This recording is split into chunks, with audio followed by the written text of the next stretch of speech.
అయితే ఉమ్మడి యోస్ కుమారు అనే బాస్కెట్బాల్ క్రీడాకారుడు, ఆయన డెఫ్ అండ్ డమ్ అనమాట, మూగా చెవిటి.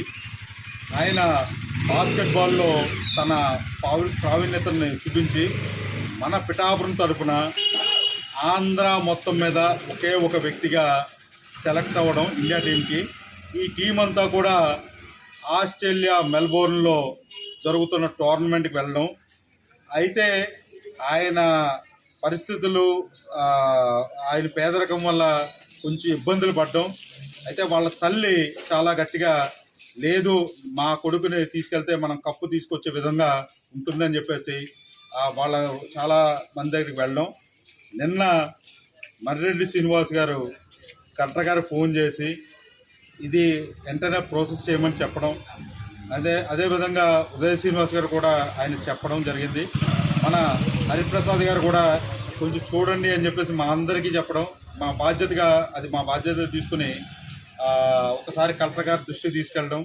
ఆయన ఇమీడియట్గా ఫండ్స్ అయితే రిలీజ్ చేయడం జరిగింది. ఇందులో స్పోర్ట్స్ అథారిటీ కూడా చాలా కీలక పాత్ర అయితే వహించింది.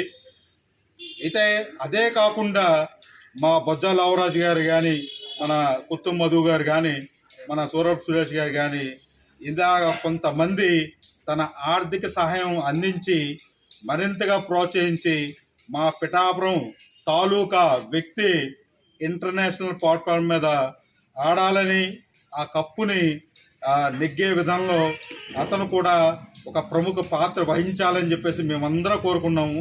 అయితే ఇలాంటి వాటికి మాకు ఉత్సాహాన్ని ఇస్తున్న పవన్ కళ్యాణ్ గారికి పదే పదే మేము కృతజ్ఞతలు తెలుపుకుంటూ, మా పిఠాపురంలో మన పవన్ కళ్యాణ్ గారు ఎమ్మెల్యేగా నెగ్గడం మేము పూర్వజన్మ సుకృతంగా భావిస్తున్నాం. ఇలాంటివి మరెన్నో కార్యక్రమాలు ఆయన చేతుల మీదుగా జరగాలని మేమందరం కోరుకుంటున్నాం. జై హింద్, జై జనసేన, జై జనసేన.